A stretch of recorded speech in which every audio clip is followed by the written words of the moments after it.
नमस्कार प्रिय सनातनी साथियों, स्वागत है आपका एक और नए वीडियो में। इस वीडियो को ध्यानपूर्वक देखिएगा। इसलिए मैं कह रहा हूं ध्यानपूर्वक क्योंकि आपकी एक बुरी आदत आपको बहुत घटिया पंडित बना सकता है और एक छोटी सी अच्छी आदत आपको महान पंडित बना सकता है। वो कौन सी आदत है बुरी और कौन सी अच्छी आदत है, ध्यानपूर्वक देखिए पूरी वीडियो को, क्योंकि देखिए ये सब अनुभव किया हुआ विषय है। अनुभव से जो ज्ञान आता है ना, वो सबसे उत्तम ज्ञान होता है। लोग कहते नहीं है कि ज्ञान पुस्तक से आता है, और एक ज्ञान पुस्तक के द्वारा ज्ञान को अगर आप अपने जीवन में लागू करके अनुभव जब लेते हैं तो वो ज्ञान आपके साथ हमेशा रहता है। तो ये दोनों के तौर पर आपको बताया जाएगा कि किस प्रकार से एक अच्छे पंडित आप बन सकते हैं और कौन कौन सी आदतें आपको छोड़ देनी चाहिए। देखिए, सबसे बुरी आदत जो हमारे अंदर होती है, जो हमें घटिया एक पंडित बनाती है, यानी कि आप अच्छा पंडित नहीं बन सकते हैं। घटिया कहने का यहां तात्पर्य है कि घटिया माने बहुत खराब नहीं, घटिया यानी कि आपकी कुछ आदतें जो खराब हो जाती है, जिसके कारण से आप बहुत अच्छे पंडित नहीं बन पाते हैं। देखिए कौन सी बुरी आदतें हैं। आज का समय चला हुआ है, आज का समय टाइम पास का बहुत ज्यादा है। लोग कहते हैं कि कंपटीशन मार्केट में बहुत ज्यादा है, बहुत से पंडित आ गए हैं, इधर उधर लेडीज लोग भी आजकल पूजन, आजकल देख रहे हैं स्त्री लोग भी पूजन करा रही हैं या फिर विवाह इत्यादि करा रही हैं। इस दौर में कंपटीशन बहुत ज्यादा है। हाँ, ये बात ध्यान रखिए, कंपटीशन बहुत ज्यादा है। किससे?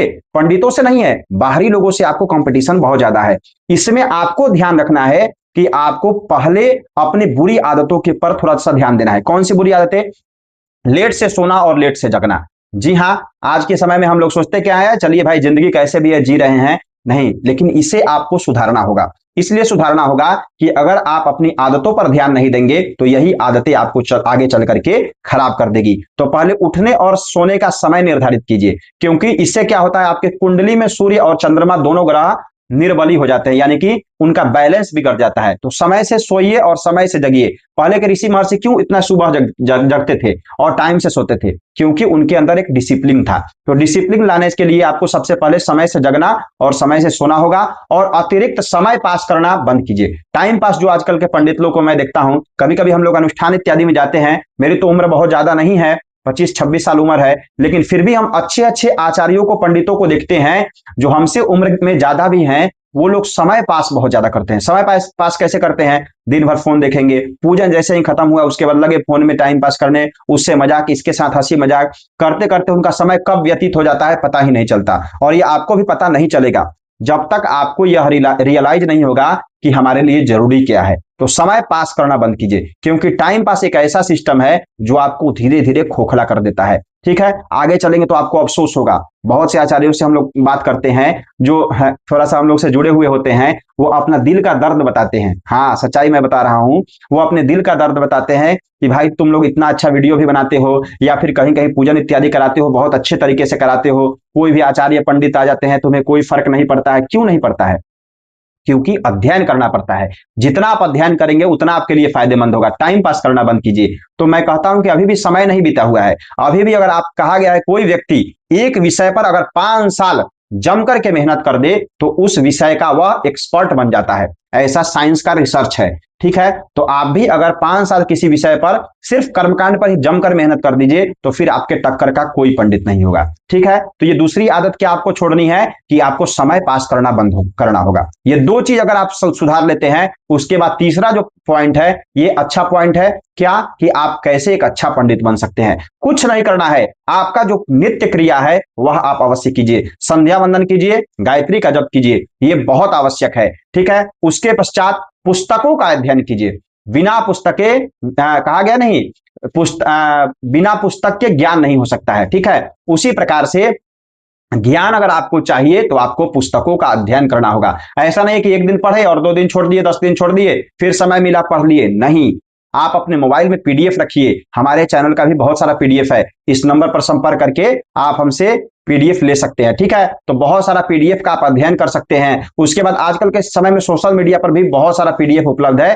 धर्म का पीडीएफ आप वहां से भी लेकर के अध्ययन कीजिए। पुराण का अध्ययन कर सकते हैं, वेद का अध्ययन कर सकते हैं, यजुर्वेद का भी पीडीएफ आता है, बहुत सारे पीडीएफ है। उसको लेकर के आप मोबाइल में ही रखिए, कहीं भी रहिए, अध्ययन कीजिए। अगर संभव हो तो एक छोटा सा कोई पुस्तक ले लीजिए, कोई 2 पुस्तक ले लिए और 1 महीने में उसे कंप्लीट कर दिए। टारगेट रखिए कि मुझे पुस्तक को कंप्लीट करना है, ईमानदारी पूर्वक पढ़ करके। और केवल पन्ना पलट करके पढ़ लेंगे तो उससे कुछ नहीं होगा। ईमानदारी पूर्वक आपको 1 पुस्तक, 2 पुस्तक, 3 पुस्तक नियमित अध्ययन करना होगा। इससे क्या होगा, आपको कुछ अंदर का ज्ञान मिलने लगेगा। ठीक है, वीडियो में देखना और पुस्तक पढ़ना दोनों में बहुत अंतर है। लोग कहते हैं कि वीडियो से हम सीख लेते हैं, तो ये सुनिए, वीडियो का सीखा हुआ तभी तक काम आएगा जब तक आप उस काम के लिए उस वीडियो को देख रहे हैं, और पुस्तक का पढ़ा हुआ हमेशा काम आएगा। ठीक है, क्योंकि वह आपके लिए ज्ञान हो जाएगा। मान लीजिए कोई आपसे पूछा जाए, कोई पूछ दिया, पंडित जी जलपात्र किस साइड में रखना चाहिए, तो आप कहां से बताएंगे? आप बताएंगे उस वीडियो में हम देखे हुए थे, वो आचार्य जी बताए थे बाएं साइड में रखना चाहिए, लेफ्ट साइड में। तो भाई वीडियो का प्रमाण मत दीजिए, पुस्तक का प्रमाण दीजिए। अगर सामने वाला पूछ दिया तो आप क्या कहेंगे? तो कहते नहीं, पुस्तक तो हम नहीं पढ़े हैं, वीडियो जरूर देखे हैं। नहीं, ऐसा नहीं होता है।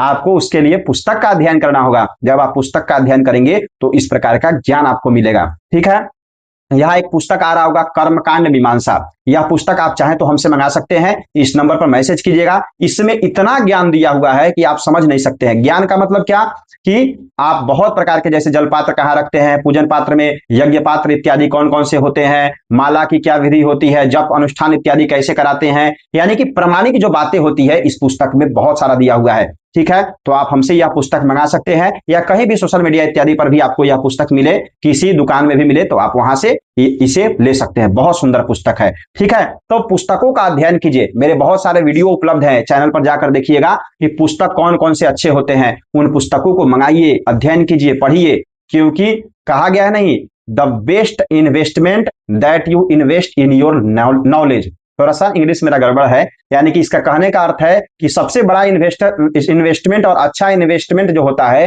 वह ज्ञान का इन्वेस्टमेंट होता है। ज्ञान में जितना आप पैसा लगाइएगा, जितना आप उसको खर्च कीजिएगा, उतना आपका ज्ञान बढ़ेगा। इसलिए ज्ञान में, पुस्तक इत्यादि खरीदने में, कहीं पढ़ने में, इन सब में आपको मतलब प्रयास करना चाहिए, वहां जुड़ करके अध्ययन करें। पुस्तक का अध्ययन कीजिए, कहीं से पढ़ करके अध्ययन कीजिए। तो जितना अधिक अध्ययन करेंगे, जितना पढ़ेंगे, यह आपको एक अच्छा और महान पंडित बनाएगा। और सबसे बोनस पॉइंट कि आपको नित्य संध्या और गायत्री अवश्य करनी है, यह भी आपको एक अच्छा पंडित बनाता है। हर हर महादेव, जय माता दी।